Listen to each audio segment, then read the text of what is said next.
A Bíblia é clara. As águas do dilúvio subiram e cobriram as montanhas mais altas. Toda a carne que se movia sobre a terra expirou. O objetivo de Deus com a tempestade não era apenas punir o pecado, era exterminar uma anomalia biológica.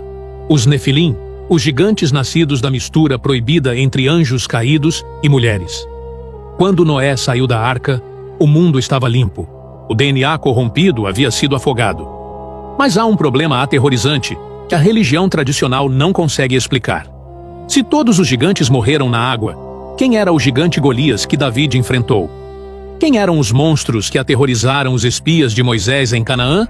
Hoje, através de textos hebraicos antigos e pistas ocultas no Gênesis, você vai descobrir como os Nefilim enganaram o dilúvio e para onde eles fugiram.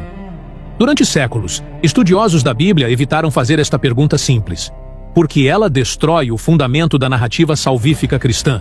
Se a inundação de 40 dias e 40 noites foi uma limpeza divina completa, um batismo apocalíptico que varreu toda a corrupção genética do planeta, então como é possível que a Bíblia, ela mesma, relata o encontro de israelitas com gigantes séculos depois? Como é possível que o Levítico, Números e Samuel mencionem explicitamente povos de estatura colossal, vivendo em cidades fortificadas, comendo pão, vestindo roupas, tomando decisões de guerra? Isto não é um detalhe menor. Isto não é uma inconsistência que podemos ignorar com um comentário teológico apressado. Isto é um abismo lógico no qual toda a cosmologia bíblica ameaça desaparecer. E para piorar, os textos hebraicos antigos, aqueles que precedem a Torá compilada que conhecemos hoje, contêm pistas que sugerem algo muito mais perturbador. Os Nefilim não apenas sobreviveram à fúria de Deus, eles planejaram sobreviver. Eles tinham um plano. Comecemos pelo começo. Não pelo Gênesis que você conhece, mas pelo Gênesis que os escribas hebraicos conheciam. A passagem mais importante, mais perturbadora, está em Gênesis 6, versículos 1 a 4. Leia com cuidado. Quando os seres humanos começaram a multiplicar-se sobre a terra e tiveram filhas, os filhos de Deus viram que as filhas dos homens eram belas e tomaram como esposas todas as que desejavam. Aqui está, os filhos de Deus. Em hebraico, Benei Elohim.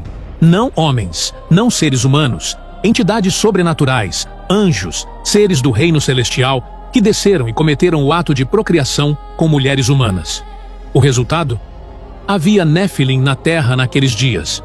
A palavra Nefilim, em hebraico, significa os que caem, ou mais precisamente, aqueles que foram derrubados. Os gigantes eram filhos de uma queda. E então vem o versículo que destrói a narrativa convencional. Gênesis 6. 4. Havia Nefilim na terra naqueles dias, e também depois, quando os filhos de Deus vinham às filhas dos homens, e elas lhes davam filhos.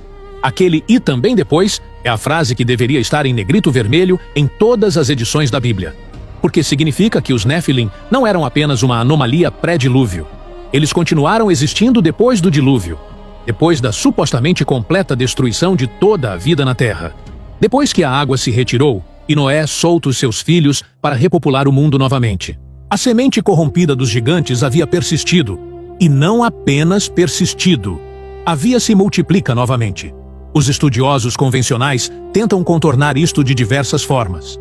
Alguns dizem que o versículo 4 faz referência apenas aos dias anteriores ao dilúvio, que a frase é uma simples descrição do que ocorria antes da inundação, não uma profecia do que viria depois. Mas isto não se sustenta diante de uma leitura honesta do texto hebraico. O padrão gramatical é claro. Havia Nefilim, e também depois. A repetição da ideia, a insistência do texto em reafirmar a presença dos gigantes não é acidental. É deliberada.